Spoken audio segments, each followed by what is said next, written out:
as you have a moment. Maybe, so I know you guys have been here a few times. Corey, you've had more practice in the past. You've been to IMC. This is your first time. Have you done any meditation before of any kind? No, not really. Great, perfect. Glad you're here. And your name is Kevin, right? Okay. And I'm really bad with names. I know your face. Michael. Michael's been here. Hi, Roseanne. Good to see you.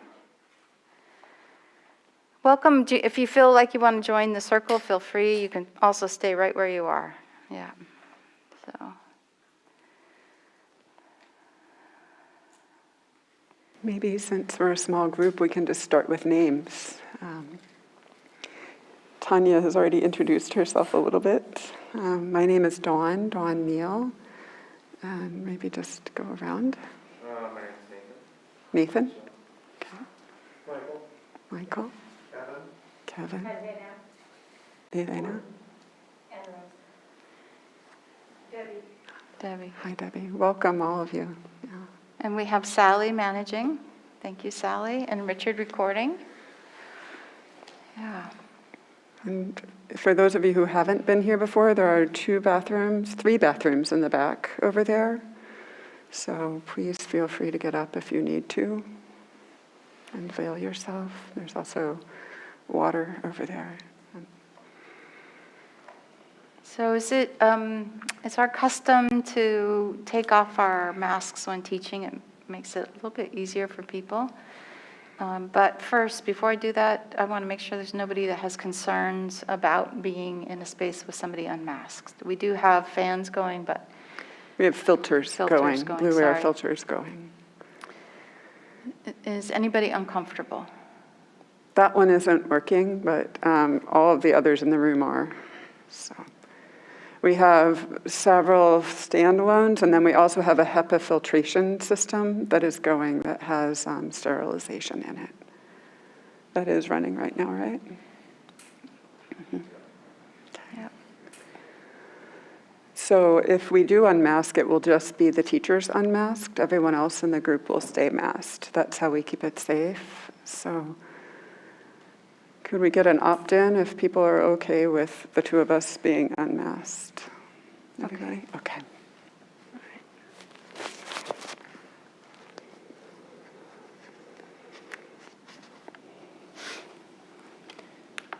So welcome. I'll get us started. And I also want to welcome people on YouTube. I have some friends watching right now. Glad you're there.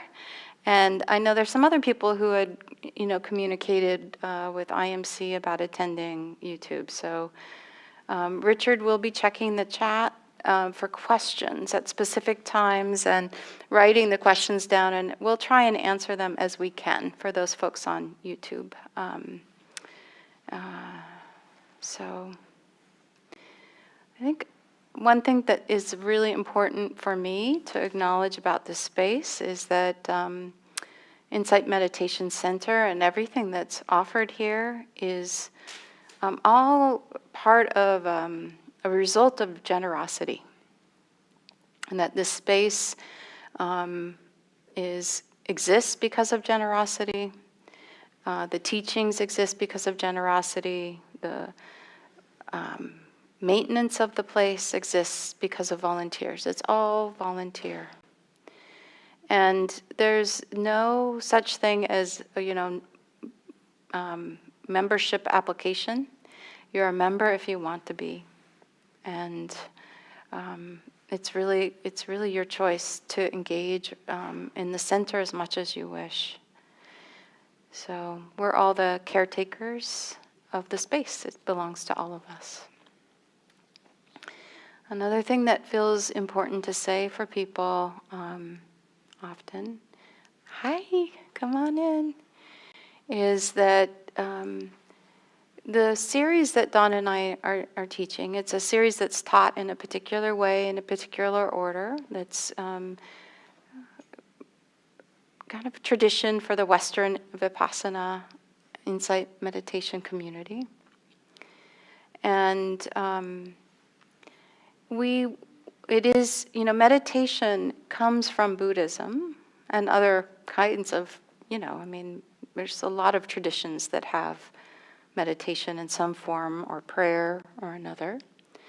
But we'll talk some about Buddhism, but not a lot. You don't have to be Buddhist to be here or to practice meditation. So I say that because some people find it very helpful to know you don't need to leave any of your beliefs or practices outside of this space. You can bring them, keep them, and utilize the meditation practice in a way that works for you. So, meditation can be engaged with without Buddhism, but Buddhism can't be engaged with without meditation. Yeah. And kind of a simple way to talk about what meditation is. One, I'll give you a few things, but just one simple thing to start is it's about having intimacy with our experience, with our lives.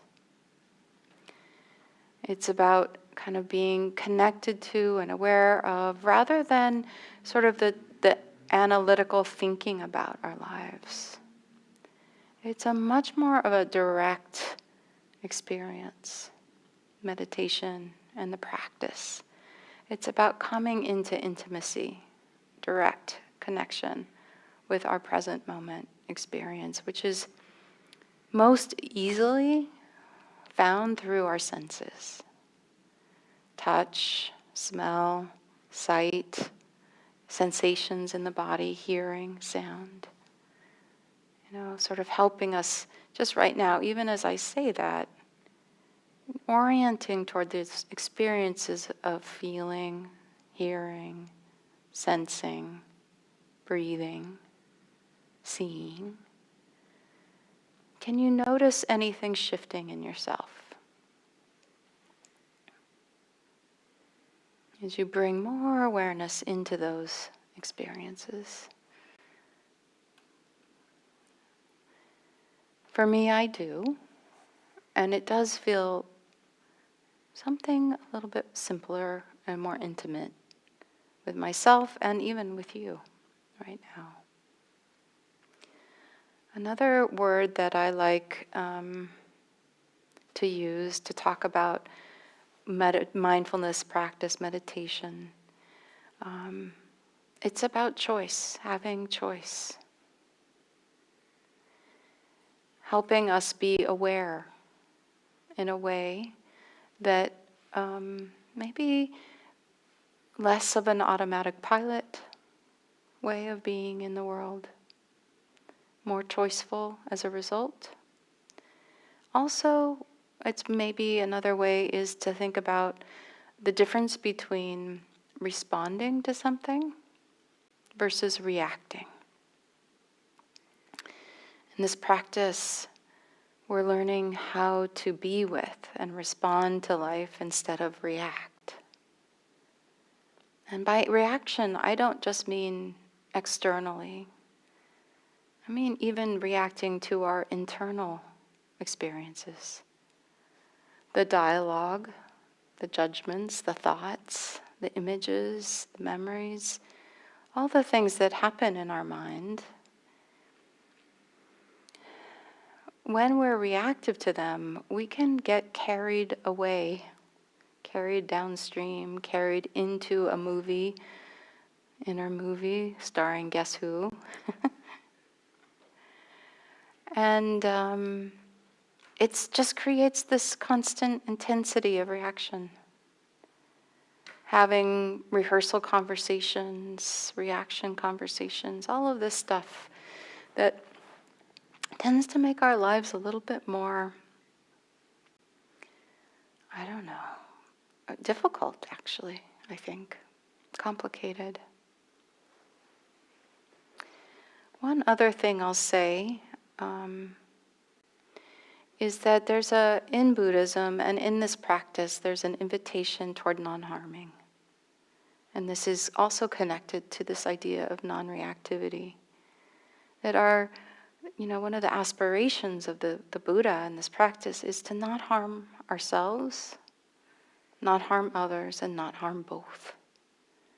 So we never leave out the other, and we never leave out ourselves. It's always, our goal is not to harm, not to harm. And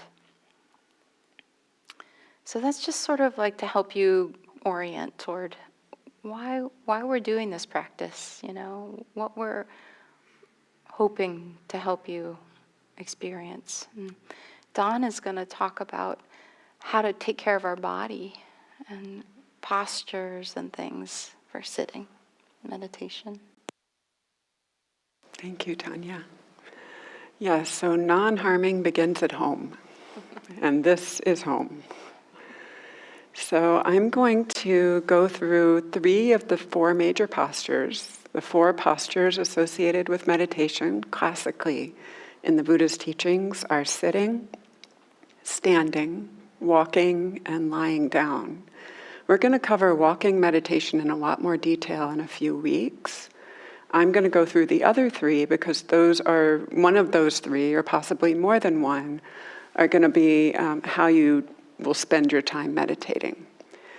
So I'll start with a few basic principles, whether you're sitting, standing, or lying down. There's a principle of balance. We're always looking for a balance between relaxation and alertness. So comfort and energy, relaxation and alertness. The second principle is that you should be able to breathe easily. So that means having a posture that allows your chest and your lungs to be open, regardless of anything else about it. And the third is a sense of softness. So you can soften your eyes, soften your tongue, soften your belly. All of those things promote a parasympathetic relaxation response through the whole body. And that's very helpful to meditation. And then there's a few details with sort of your eyes that I'll show you probably in profile as well as up front. First is when you soften your eyes, what I mean by that is to let the world come to you. So right now, all of you, most of you are looking at me. If you were to relax your gaze and allow the whole room to be in your gaze without any central point in it, that's a soft gaze. So the peripheral is as important as the center. You're not hard focused on anything. And you might be able to feel it a little bit in your face or behind your eyes, the difference it makes just to do that. So many of us spend all day glaring at a screen, right? So, I'm going to show you in a chair first. You can kind of see me now. I'll just show a little bit here. A base is really important. So no matter how you're sitting, having your feet connected to the earth or the cushion in some way. So that's more helpful than this or this or this, if you can manage it. So that can require props. These chairs don't work for all sizes of people. We have a lot of cushions. I'll show you where they are in a few minutes. The second principle is to have your spine aligned. So I'm going to show you from the front first. One way to kind of start to get your spine aligned, and this is an old Zen trick, is to rock back and forth a little bit, left to right on your hip points. And then find center, like the weight evenly distributed between your 2 buttocks. And then forward and back just a little bit, like you're a pendulum. And again, you'll find center. And then the ears roughly aligned over the shoulders. And you can imagine a string coming from the top of your head upward to the sky. Ever such a slight chin tilt And I'll show you from the side as well.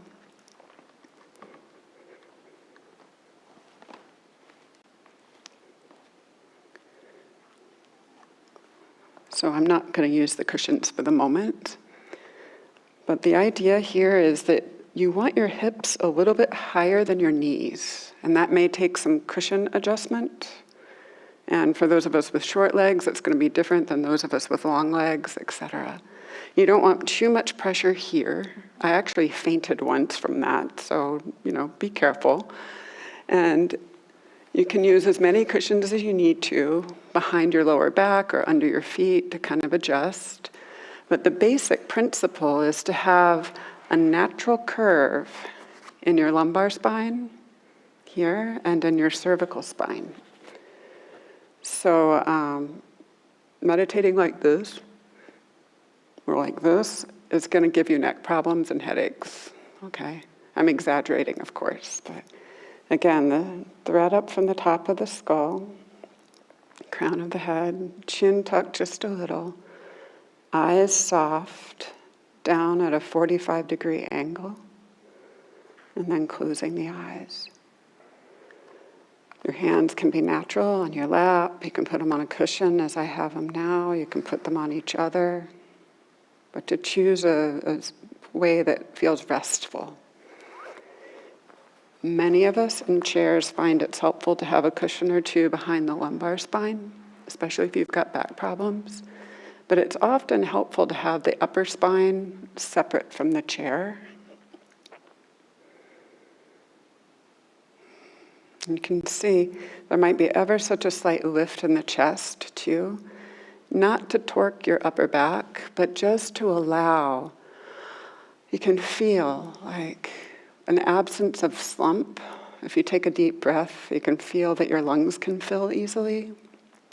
And that's super helpful. Last note here is that the mouth, it's hard in masks, sorry. If you open your eyes, open your jaws as if you're gonna yawn a little bit, and float your lips together. Your teeth can either be just barely touching or not even touching. And then the tip of the tongue can rest behind the teeth, the top of the mouth, the palate, and relax the rest of the tongue.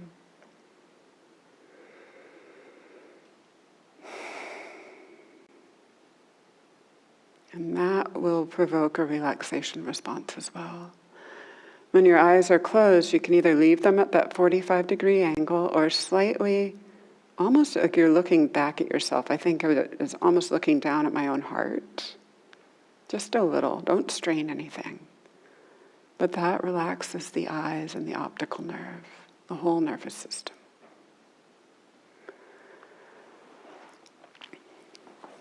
So those are the basics. I'm going to show you on a cushion and a bench now. So hopefully we can adjust the camera so that it's easy for the people on YouTube to see. So I don't sit on a bench very often. I'll just be very honest about that. So you're not going to see the best bench sitting. But the idea here again is that the hips are higher than the knees. You're stable, right? And you can take a cushion, either one of these or one of these little ones, if your hands don't rest comfortably, like this. And this, for many people, is a very stable posture, and it's helpful for a lot of people with back problems, actually. My preferred version is what is called in Zen circles seiza. So you take your zafu, that's this little round cushion, you stick it between your legs and you sit on it. And this just works better for my body. You can stack other cushions underneath it if it's not tall enough for you, and that'll work fine.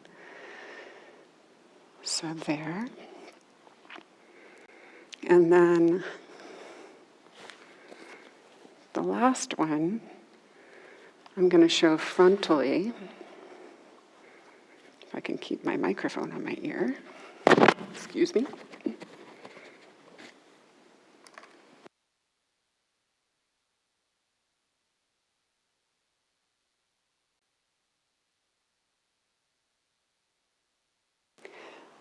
So the last style of sitting that is accessible to most of us is called either Taylor style or Burmese style.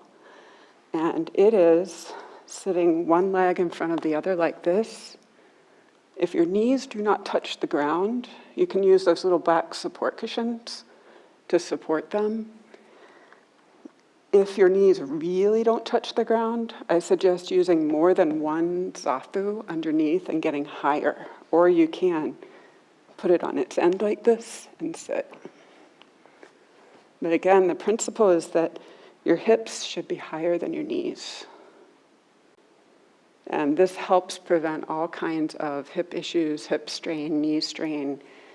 There are tricks to getting in and out. Placing. You want to avoid torquing your knees in this process. So that's the basics. There are also lotus and half lotus position. My body doesn't do them anymore, so I'm not going to demonstrate them, but there are plenty of examples online, particularly in yoga areas, yoga poses. So those are the basics of posture. And if any of you recognized during that you need extra support, you can dash out and get yourself a support cushion right around on the other side of this wall. Thank you, Dawn.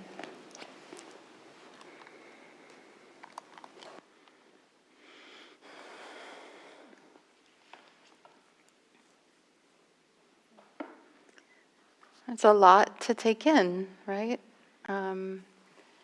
And very, very nicely shared. Thank you. So I'm going to take a little bit of time to talk about the first we teach mindfulness meditation in a progressive order. And so the first week we teach about mindfulness of breathing. Next week we'll teach about mindfulness of body. The third week, mindfulness of emotions. The fourth week, mindfulness of thinking. And then the fifth week will be mindfulness in daily life and open awareness practice. And so, does that mean I'm asking you to sit here tonight and not have emotions, thoughts, or have body sensations? No, not at all. You're going to have all these things. What I want to invite you to do tonight and for this week, because it builds. It's like, building connection with your breath this week, like befriending your breath this week, like bringing it with you everywhere you go, like really getting to know breathing. And then next week we'll do that with the body, and kind of taking time, like going to tea with somebody and getting to know them better, right? Sort of just spending time with being aware of your breathing. And so it's more of a preferencing your awareness toward the breathing, this practice, this week, right? This part. And the thing about the breathing, and the reason we start with breathing, there's a few reasons. One is that it's very helpful to pay attention to something that's changing, that has a rhythm. And everything is changing, but the breath changes, there's this kind of constant flow of in and out. And it can be felt a lot in many ways in the body, right? And we want kind of, this idea of non-reactivity that we're trying to grow in meditation. It's helpful to stay oriented, right? It's easy to get lost in our experience and our thinking. And so we talk about sort of having an anchor in our meditation, or a tether for our meditation. And what we're going to do this week is practice using breath in that way if it's accessible to you. Sort of like, the idea of an anchor is it kind of helps you not drift out to sea, right? The idea of a tether, like sort of something that holds you, holds you in close so you stay oriented, right? So we use these weird words like object of attention or your primary anchor. Object of attention is really just sort of what are you paying attention to? What is primary in your awareness? Anchor is referencing this idea of something that helps you stay connected to the present moment. As I was mentioning earlier, the sensations, right? Seeing, hearing, sounding, touching, feeling. These things are happening here and are experienceable easily, And so the breath is one of those things that can help us stay more connected to the present moment. So we start with the breath. If you have difficulty being aware of breathing, it's not a problem if you can't really be aware of your breathing very well. So just know that. And you can, probably the easiest thing is just the alternate for right now would just be to be aware of your hand or your body sensations. Use something in your physical experience instead if somehow the breathing is hard for you. But ideally, we practice with the breath this week, and then next week we shift to the body and we grow and expand. Again, this is not to say you won't have everything else happening.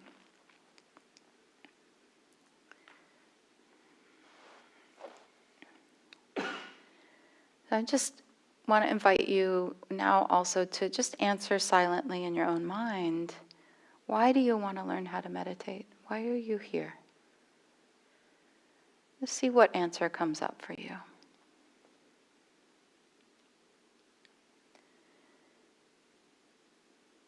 And whatever reason it is, it's a wonderful reason you're here. We're glad you're here.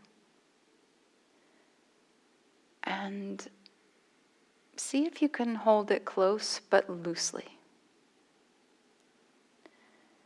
Sometimes if we get too attached to what we think is going to happen for us, we get focused on trying to make something happen instead of experiencing what's happening.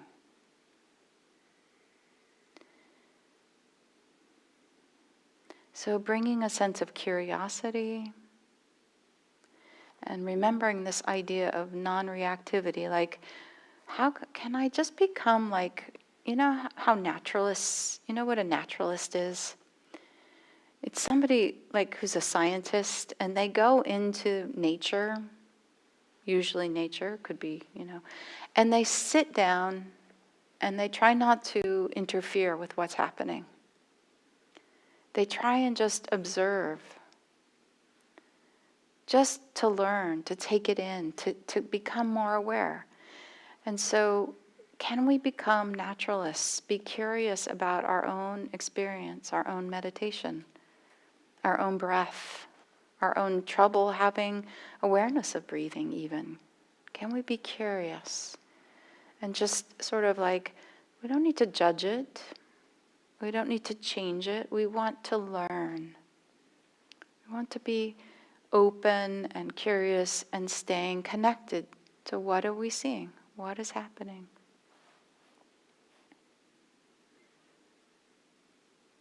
It's said in the Buddha's teaching in the Majjhima Nikaya as one of the canons of the Buddha's stories and discourses, and it says the purpose of meditation, in which we consciously develop mindfulness and discernment, is to master and understand the skillful use of the mind. So we're learning about our minds. We're learning how to be with our mind, how to direct our attention.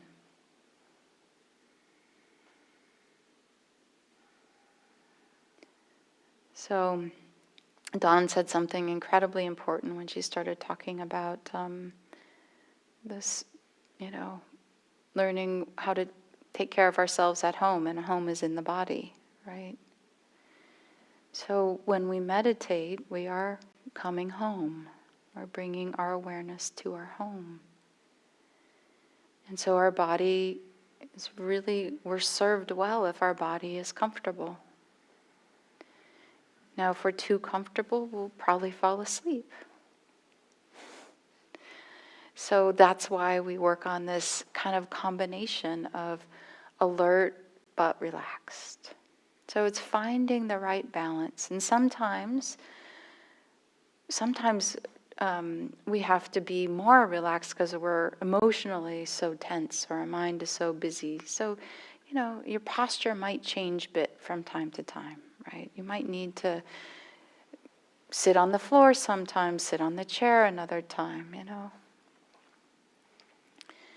But coming into this space, into inhabiting your body, that's how we start. And our bodies know how to breathe. We don't have to make ourselves breathe.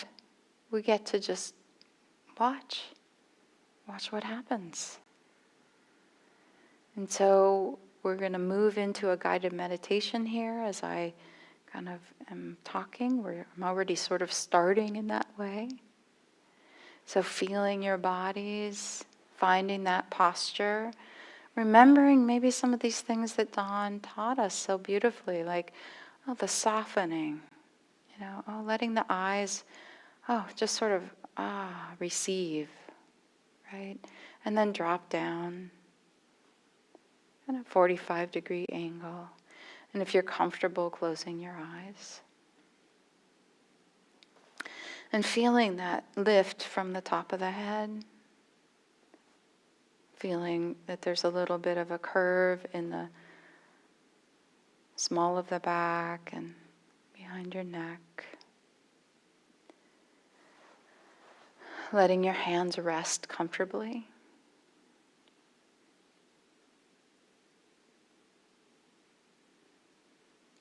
And this idea of opening the chest. So for me, I actually literally like to lift my shoulders up and roll my elbows back toward each other when I sit down. Just actually kind of a counter stretch to what we typically are doing in our lives with phones and computers and driving.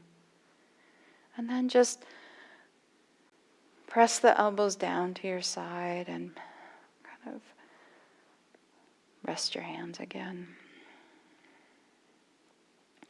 And here we are, we get to witness a breath.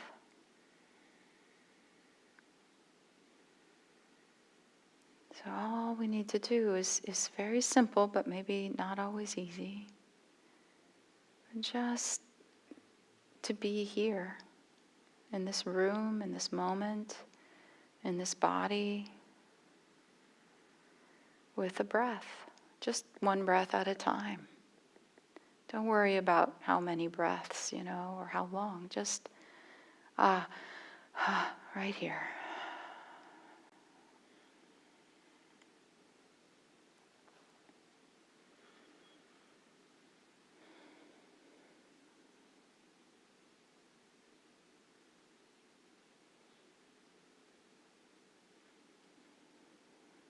And I find it helpful to be kind of clear with myself, to be clear with the mind. Okay, this is a period of meditation. May my mind and body align with my awareness.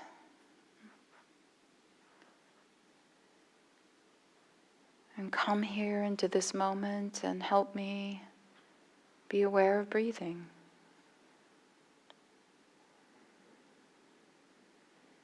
Can I give myself permission to not need to do anything else right now?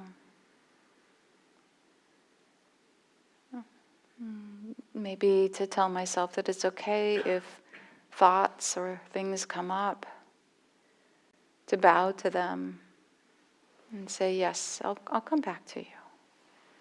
If it's possible for right now, can I be with breathing?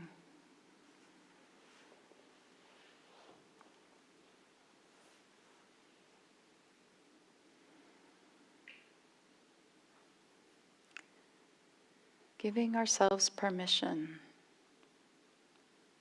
to be, to receive our experience, not having to make anything happen. You don't need to have any particular experience. Just be intimate with your experience as it unfolds here. And allow the breath to sort of be in the center of it all.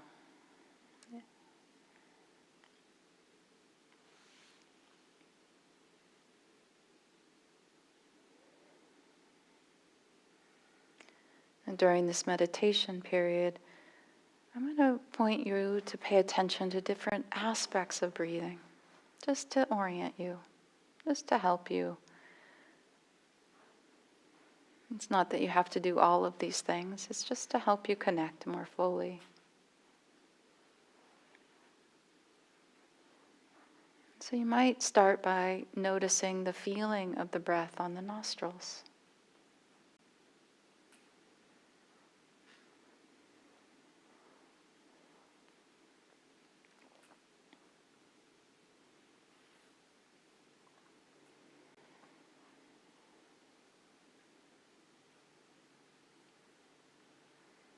And what is there to feel here with the nostrils? Can you notice the feeling of the breath kind of touching the inside of the nose?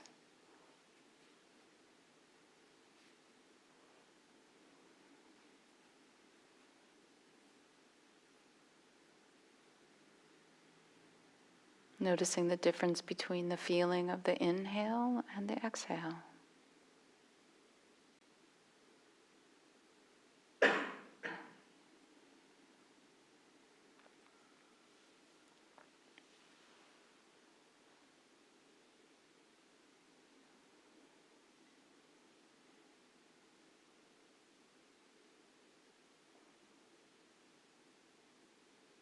You might notice it's a little bit less clear with the masks on, but you can still feel the difference in the temperature of the breath on the inhale and the exhale.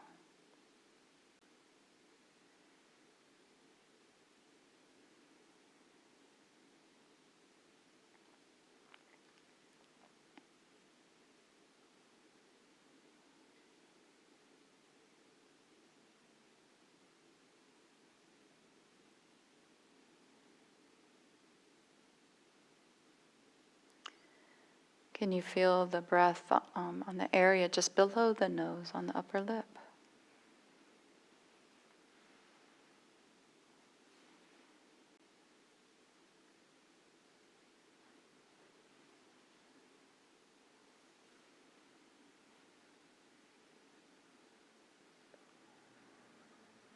Maybe in the throat, the back of the throat.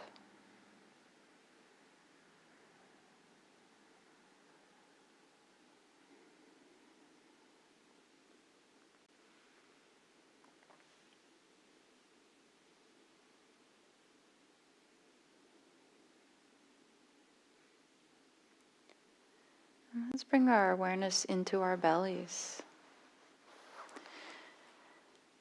And if you'd like, you might even place your hands over your belly button area. And just give yourself permission to let your belly relax. Let it hang out. And see if you can feel your belly expand with your inhale. You might need to give yourself a little permission or a little help to bring your breath into your belly. A lot of us don't do belly breathing. We breathe higher in our chest. So maybe just imagine with the inhale, your belly button pressing your hand out as your belly expands.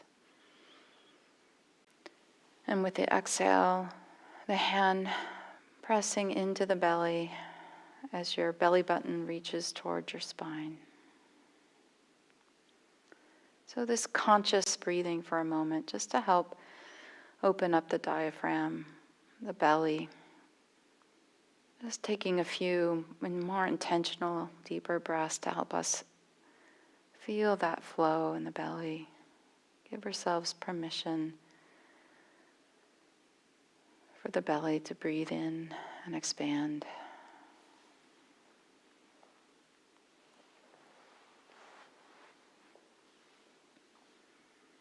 And then just allowing the breathing to return to its own natural state, however that is. And just noticing again the belly now, and see if it's a little easier to feel the breath in the belly.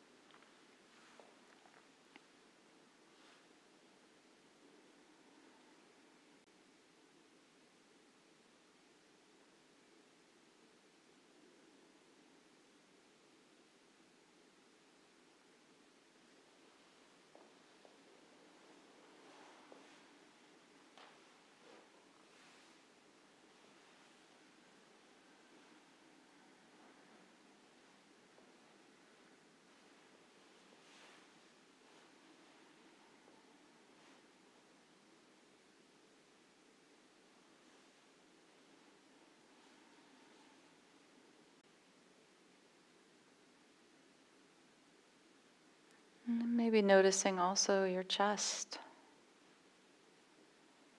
Can you feel the chest and the shoulders, maybe even the ribs, expanding with the breath, and how does this part of your body feel when it's being breathed?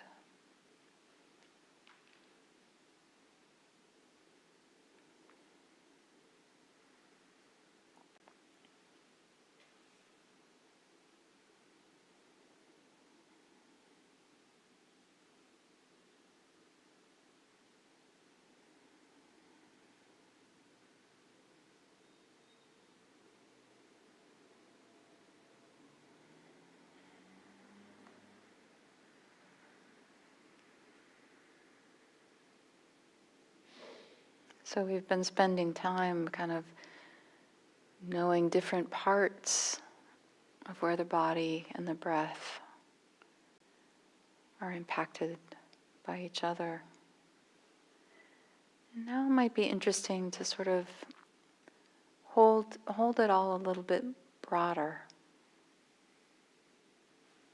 Sort of allowing yourself to feel the whole sense of flowing. The breath coming in and going out. Just seeing whatever sensations come into your awareness. More of a receptive experience than trying to focus in.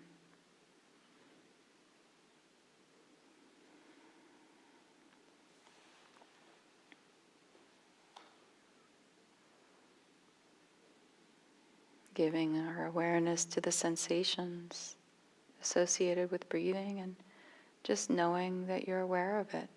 That's all. Very simple, very light, soft.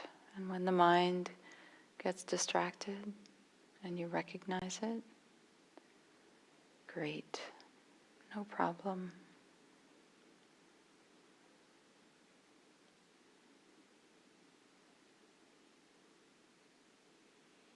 You can't meditate, have a wrong experience.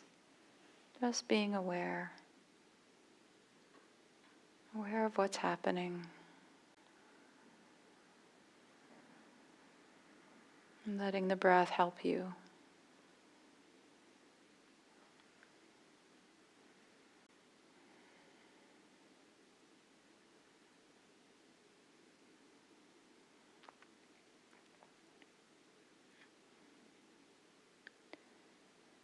It's possible to just sort of almost breathe through your thinking or breathe through a sensation or emotion. So if other things are coming up, that's okay. Just see if you can't just sort of let them be there and let the breath flow right through.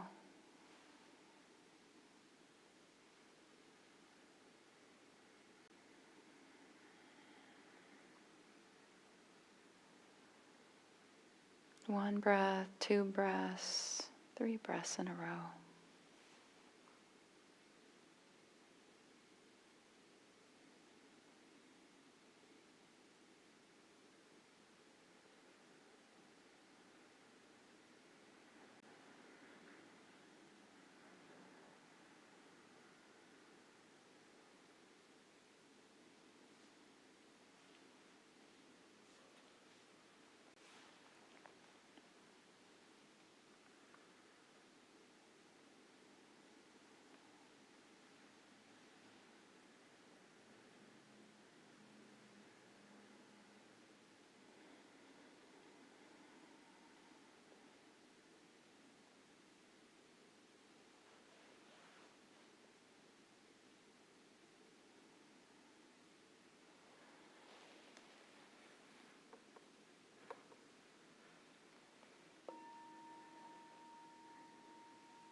So, we have a few minutes now for questions and for reflections. Would love to hear how that was for you. What did you notice?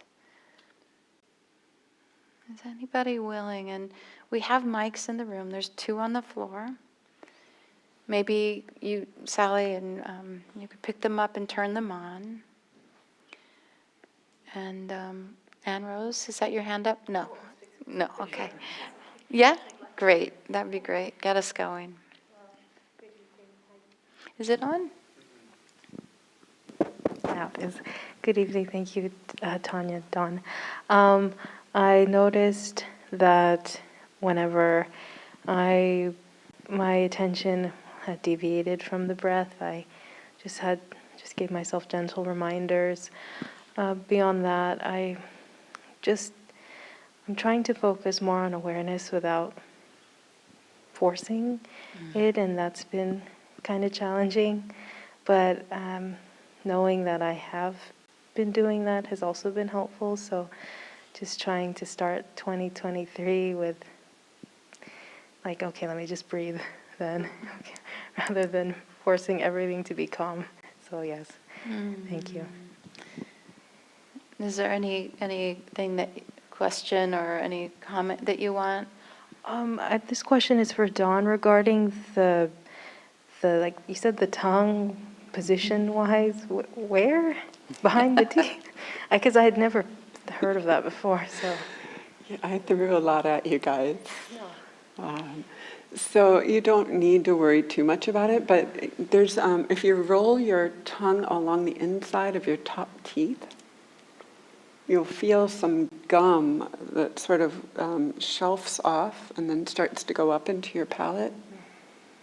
If you touch your tongue on that little shelf right behind your teeth, or wherever it's comfortable for you, but the idea is that very gently touching it there tends to relax the rest of the tongue. The tongue's actually quite a long muscle, and it is one of the muscles we can relax that gives the rest of our body a hint to relax. So experiment and find the right spot for you. Some people actually like to have it on the back of their teeth, but I tend to bite my tongue if I do that. So you might want it a little further back. thank you. Thank you for the question.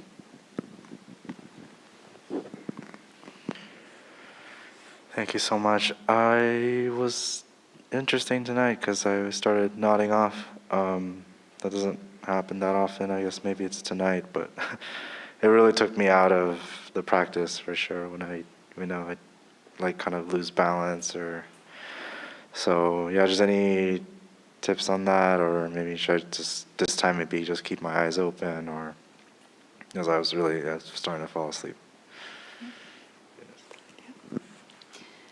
I think you said something wonderful there. Just open your eyes, right? And okay, so tonight the naturalist observed sleepiness, right? So, was it okay? Was it okay to be sleepy? I think, oh yeah, I think I judged it as not okay. Uh-huh. Yeah, it's like, okay, I need to get some fruitfulness out of this, and Yeah. I can't be falling asleep. Yeah. Yeah, so interesting. Yeah. And, I mean, obviously, if we drift off to a nap in La La Land, it's not really practicing, but there's a lot to observe about being sleepy. There's stuff to learn there. Like a naturalist would want to know about what happens with sleep. All of it.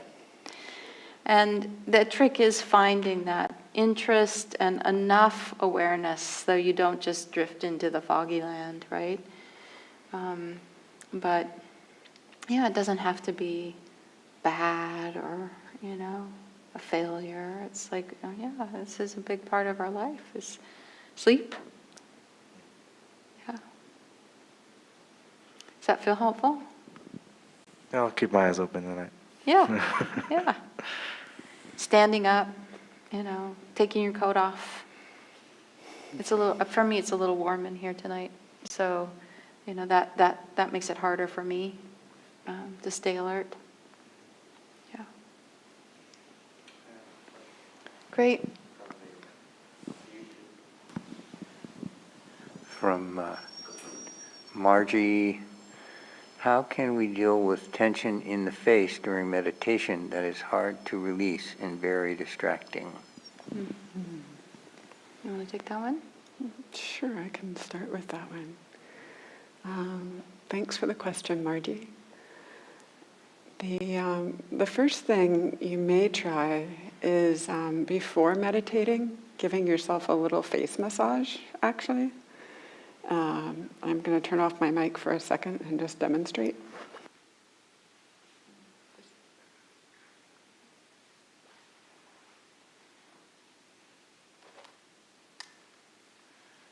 That comes from the Tai Chi and Qigong lineage, to do that kind of thing just for a moment or two before clicking in and sitting down. The next is to let yourself maybe yawn or do another relaxation response in your face. And then just allowing the best you can to soften around the tension. The tension itself might not want to relax, but if you find the edges of the tension in the face and relax around it, that can sometimes start to soften the whole thing.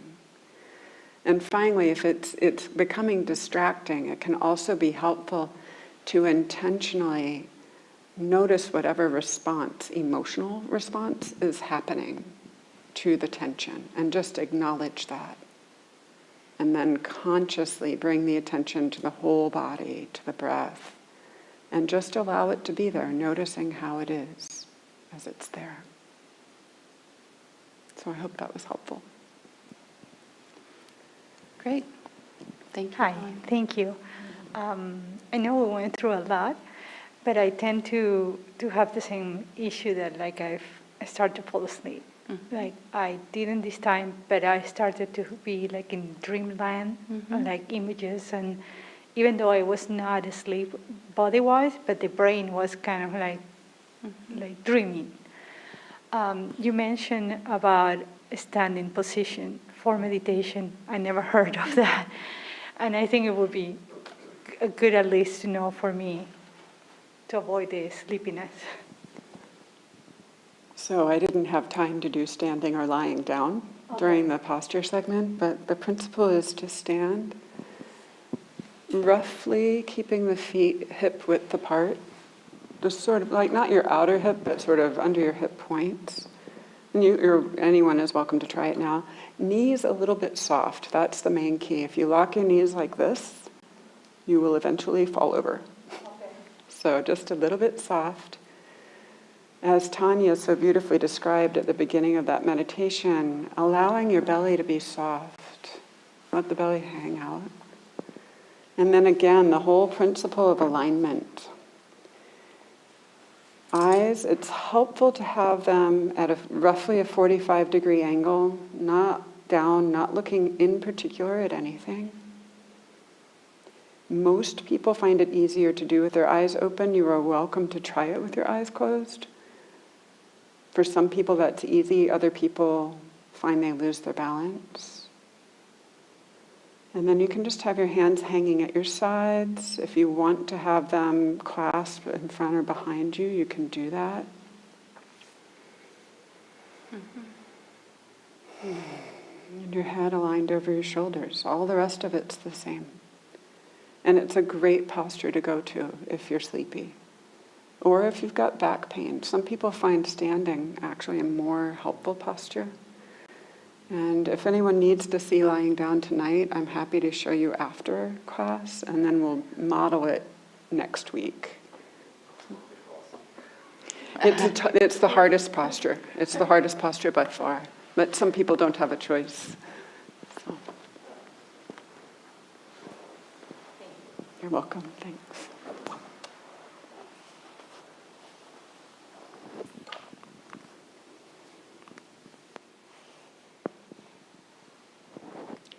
So, I'm going to take a few minutes to talk about establishing a practice at home. So,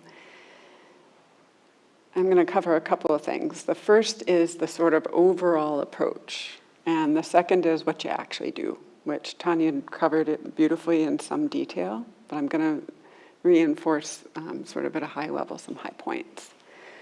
So, first of all, it's like establishing any other new habit or new routine, right? So it's helpful to give yourself some structure and do a little bit of planning. It's nice to pick or create a designated spot in your space that's just for meditation or primarily for meditation. And ideally, it's away from the comings and goings of the household, away from a lot of distracting things like televisions or computers or etc. Not a good idea to keep your smartphone right there, some basic elements.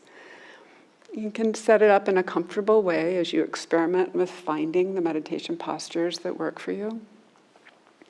And get yourself a timer, that kind of thing. And then I would say, just even the corner of a room is fine, but just to have a spot you're going to go to and you experiment around and find it. And it's okay to be creative. So, for example, a friend of mine had a horrible commute to work. He was a dedicated meditator and he got up really early, so he flipped it. He drove to work first, and then he meditated in the server room at his job because he knew no one was going to walk in there before work hours and disturb him.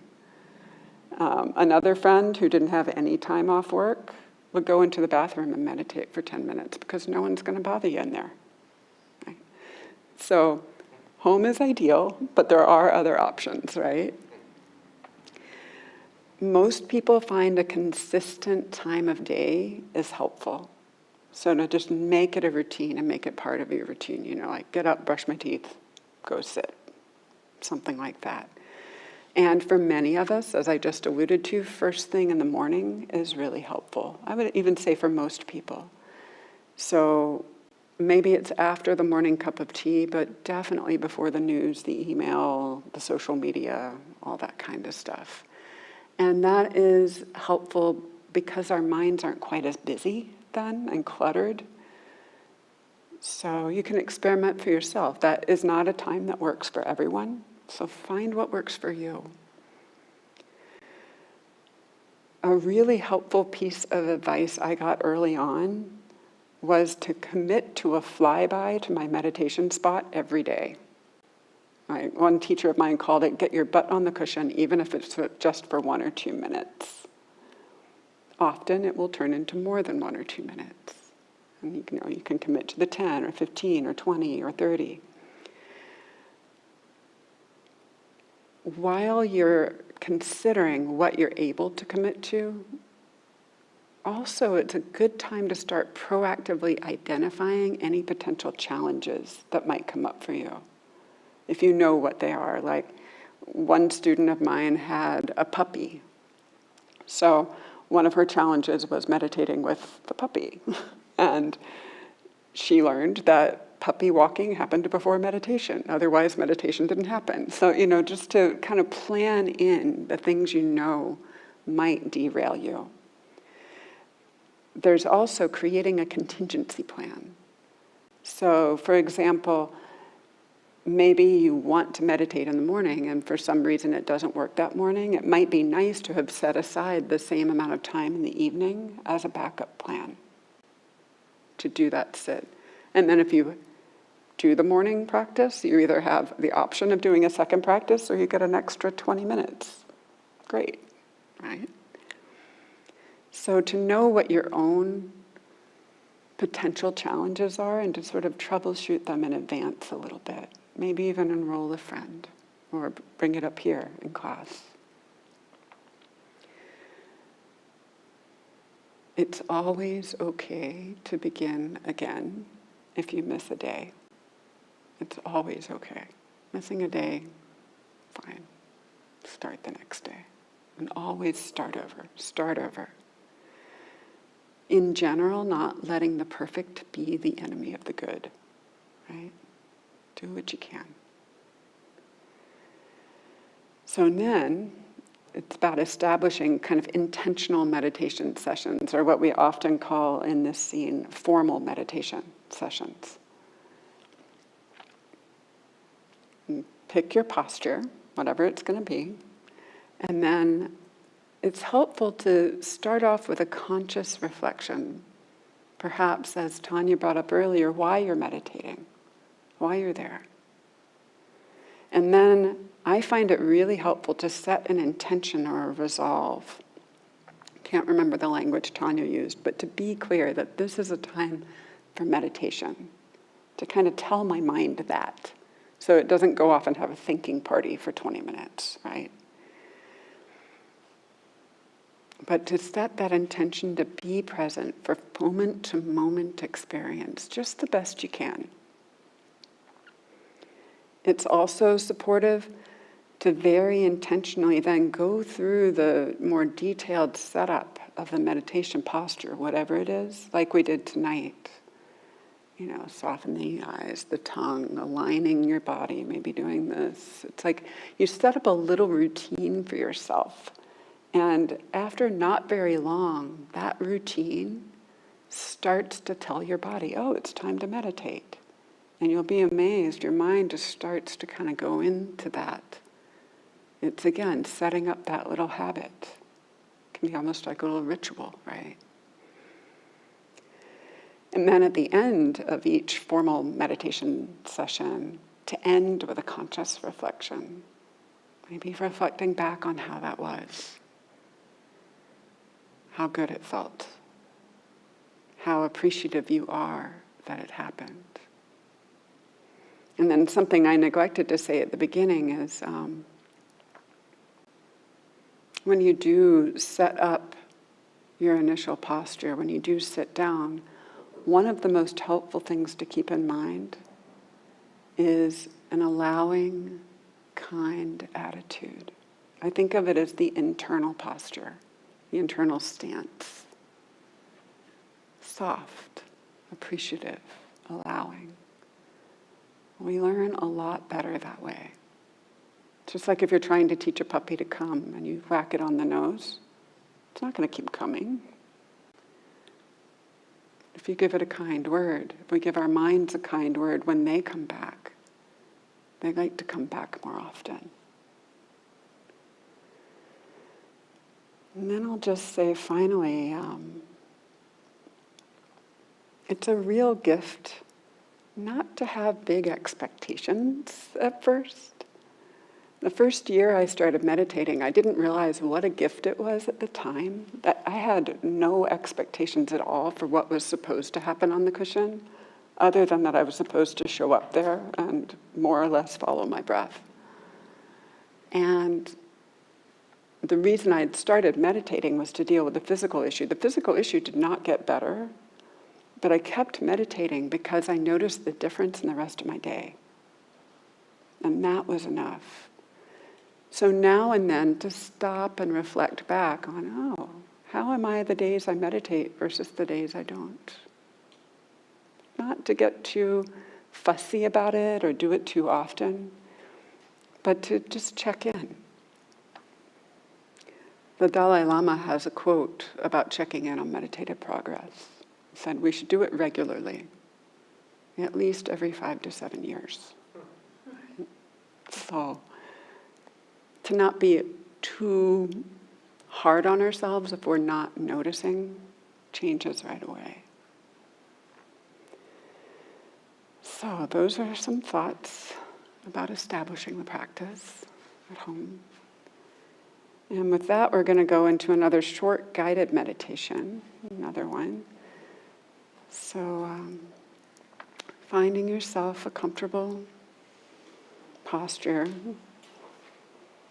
be balanced, aligned, a balance between relaxation and alertness. And setting the intention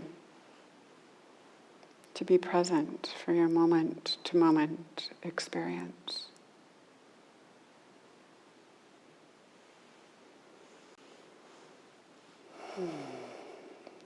Softening the eyes, the tongue, the body.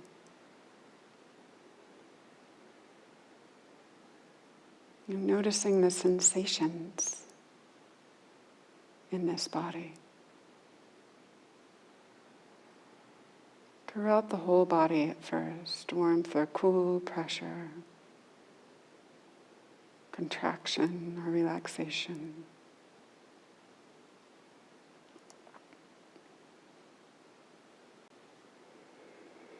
And then especially tuning in to the sensations of your body breathing. Wherever it's most obvious and comfortable for you.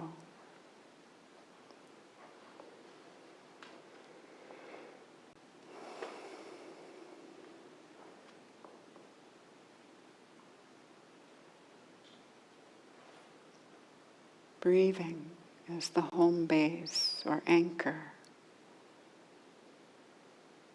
the object of attention.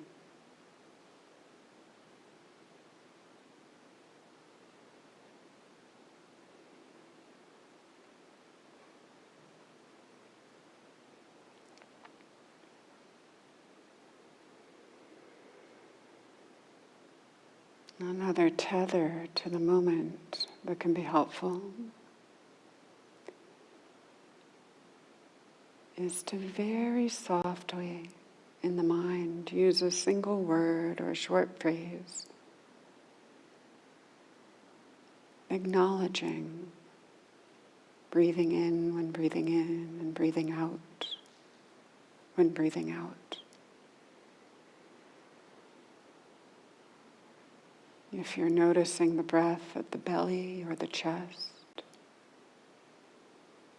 it could be rising on the in-breath,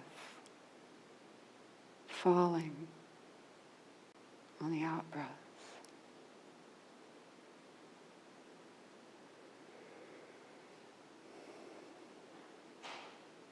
Or simply in on the in-breath and out on the out-breath.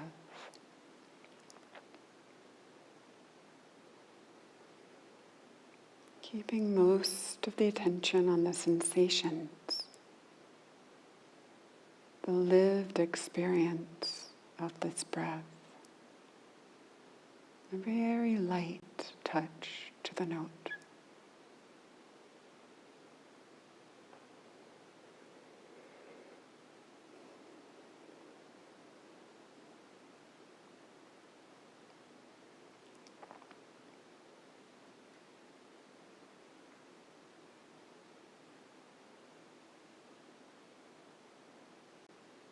These notes are one kind of intentional thinking. Thinking that is supportive to staying in the present moment.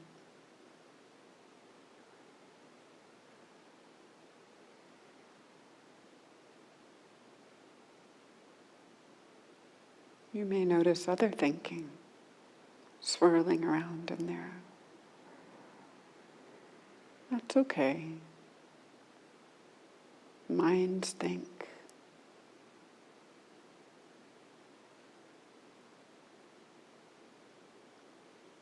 The invitation is to allow all other thoughts of then and there, future and past, to fade into the periphery, the background,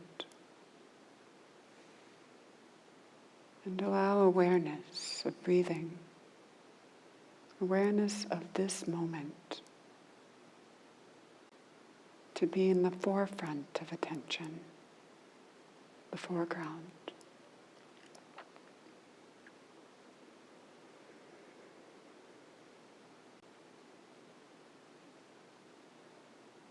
And try it silently for a few minutes together. And then I'll chime in again near the end.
If you find your attention has wandered,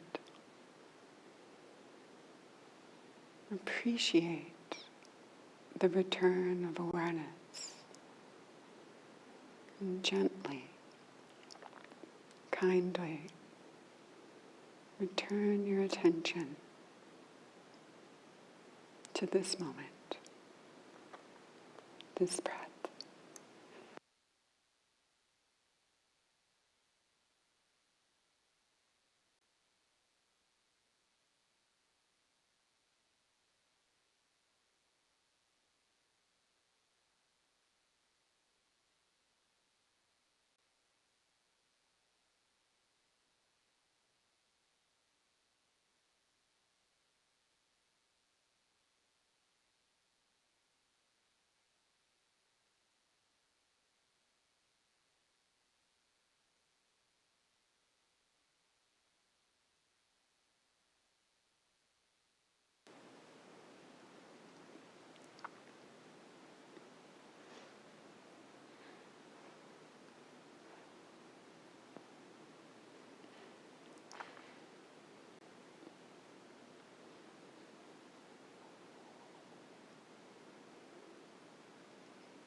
So we have another little while for questions, comments. We'd love to hear what you noticed. If you have any questions about what's come up so far in the class. Questions about establishing a practice at home? Yes, please. This was perfect. So I'm happy to have Like the discovered bench. that. Yeah, I didn't feel like falling asleep this time. So yeah, so that was good. That's it. Just a comment. Great. Finding the right sitting gear can go a long way. Hi, I did the standing meditation for the first time in my life, and what I notice is I'm way more aware of the breathing and my body. And my body started gently rocking, like when I was inhaling or exhaling, and I didn't go into the dream world or anything. It was just breathing and body awareness. I really like it. I think I'm gonna do it. I'm gonna keep it like that. Wonderful. It's great you both experimented, and, no two meditations are exactly alike. So, keep noticing and adapting as you need to, try different things, and so that it's fairly comfortable, giving yourself permission to kind of, even checking in before you're going to meditate. What kind of a state am I in? How's my body? How's my back today? Am I tired?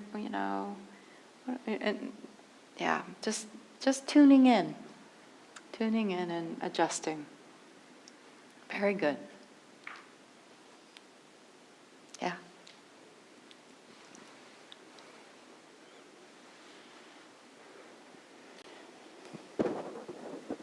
Hi, thank you. I was just going to say that I could definitely feel a difference after these 2 small meditation sessions, and the past week my anxiety has been pretty bad, which usually affects like my appetite, like I don't get hungry. And this past one I was like worried about my stomach growling, which I was like, that's good, I guess, because maybe it relieved just a little bit of that anxiety enough to revive my appetite. I don't know. But I did have a question as well, especially when it comes to meditating at home, which I've been trying to do more often. Definitely not every day yet, but I struggle a lot with having it be as effective as coming here in person and hearing someone talk to me and kind of refocus my mind. And there's some things I do, like I try to listen to some of the recorded sessions on YouTube, other sessions that are more guided so that I can incorporate that, but it still doesn't feel like I'm able to relax and let go and focus as much as I am in person here. So I was just curious if there's any advice or steps towards getting there at home. Welcome to the club. So what Tanya's alluding to is that many of us find it easier to meditate in a group, even if there's not someone giving the guidance. There's just something about the group field, we call it, the being together with a lot of people who are doing the same thing. You may have something more to add. I'll just briefly say that they are different experiences and there's value to both. So to keep doing both, learning from meditation teachers and hearing the guidance begins to build your own internal voice and your own internal process for dropping into meditation. And it's kind of like training wheels. Like you don't always want to have the training wheels on. Sometimes you want to ride the bike without the wheels, even though you're maybe a little wobblier, because it does build a capacity. Tanya, do you have anything to add to that? Maybe sometimes it's good to have the training wheels. just to say that too, that, if you find yourself highly anxious or obsessed about something or angry, those are really good times to choose the guidance, right? Even if you've been riding solo for a while. So just to say, yes, absolutely, Don, what you said is beautiful, and I agree. We need both experiences. We learn and we integrate, and again, this adjusting, sort of checking in, what do I need right now? You know what, I'm kind of calm. Maybe I can do it on my own tonight, or looking at how long you're doing it for as well. So giving yourself a sense of, like, I can do 5 minutes. I really feel confident I can do 5 minutes. And having some experiences being confident, maybe it's hard, but maybe you cry, maybe whatever, but you can get through 5 minutes. You can get through 5 minutes, and do that for a while. And then maybe it's like, okay, I can probably do 7 or 10, and just sort of working with yourself, and giving yourself some experience of competence. It doesn't have to be amazing. Just, I can do it. I can do it.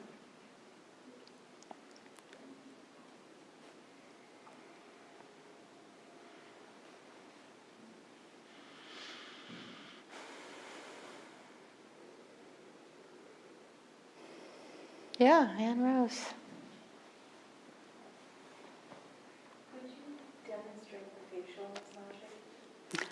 Would you demonstrate that? I'm going to take the mic off completely. Hold on. Just to name that this comes from a different meditation lineage that I started before I was a Buddhist meditator, which is I was a Tai Chi practitioner for many years. So this isn't in the Buddha's instructions. It comes from that lineage.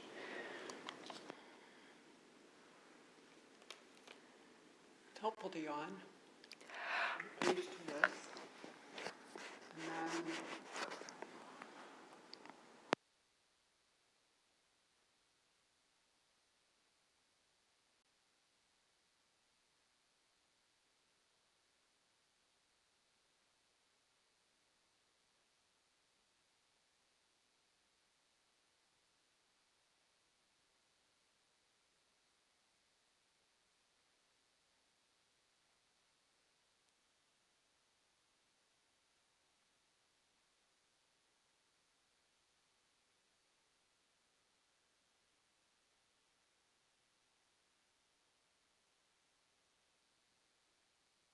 Showing.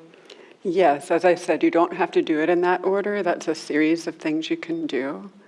And you can also invent for yourself. Like a lot of people have tension right at your jaw. This can feel really good to do.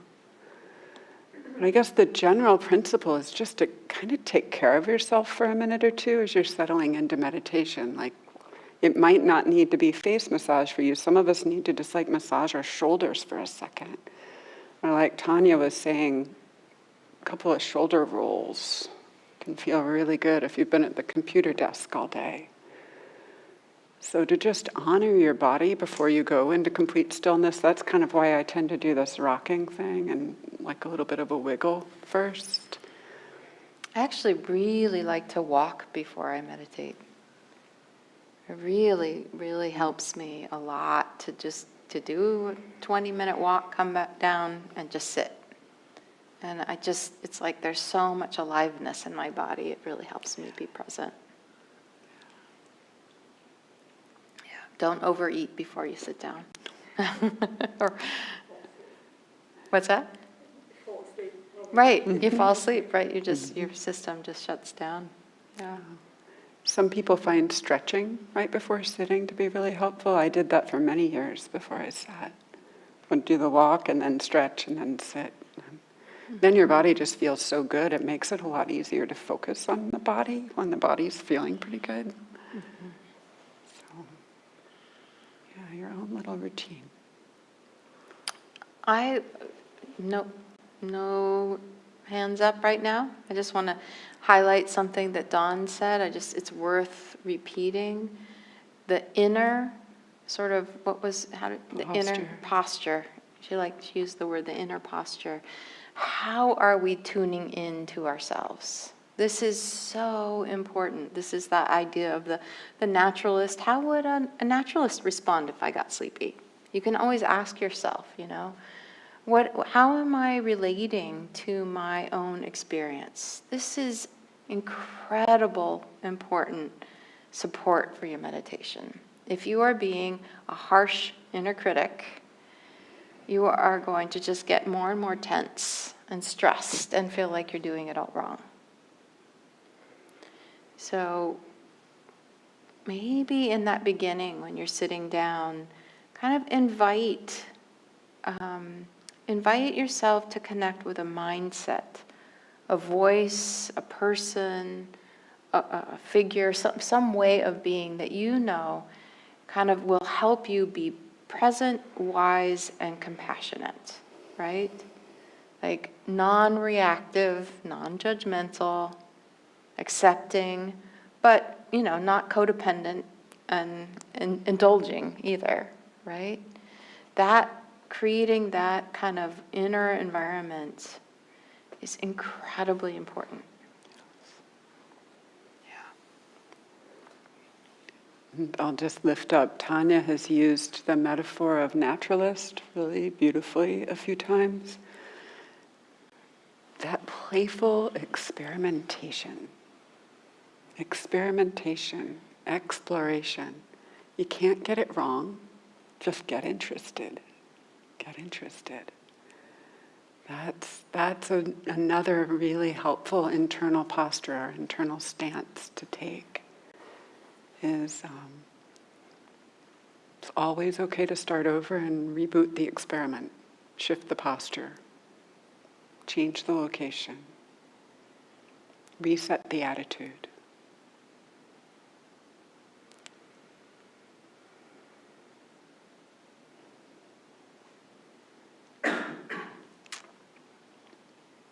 Shall we wrap up, or does anyone have anything else they want to share or reflect or ask?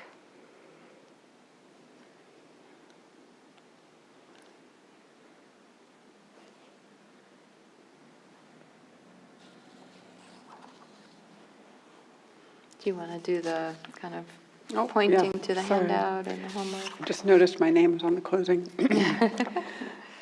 This is the handout for our first week. It was on the little table as you walked in where the masks were.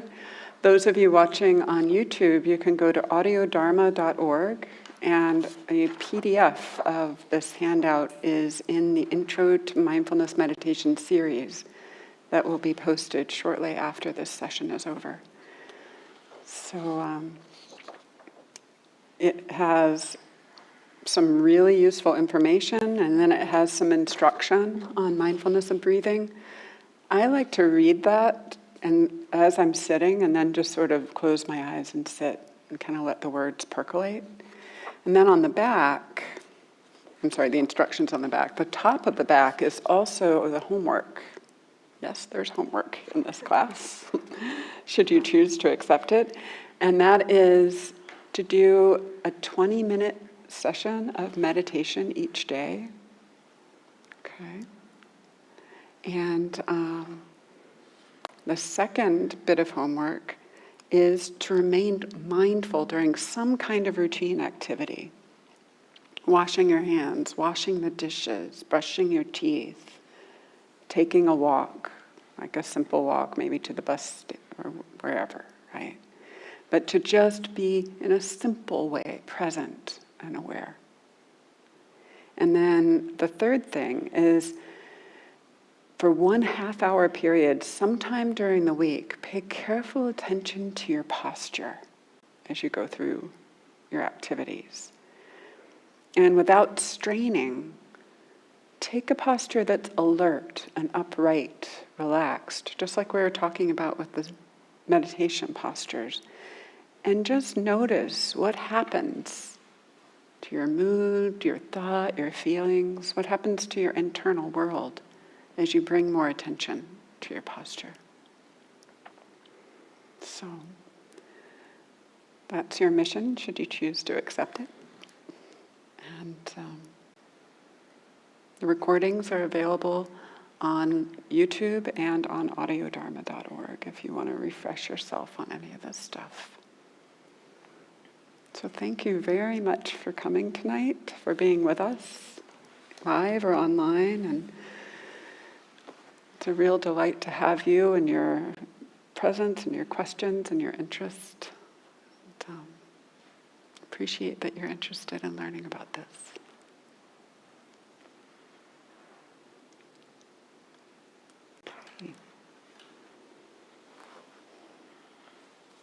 Dedication of merit.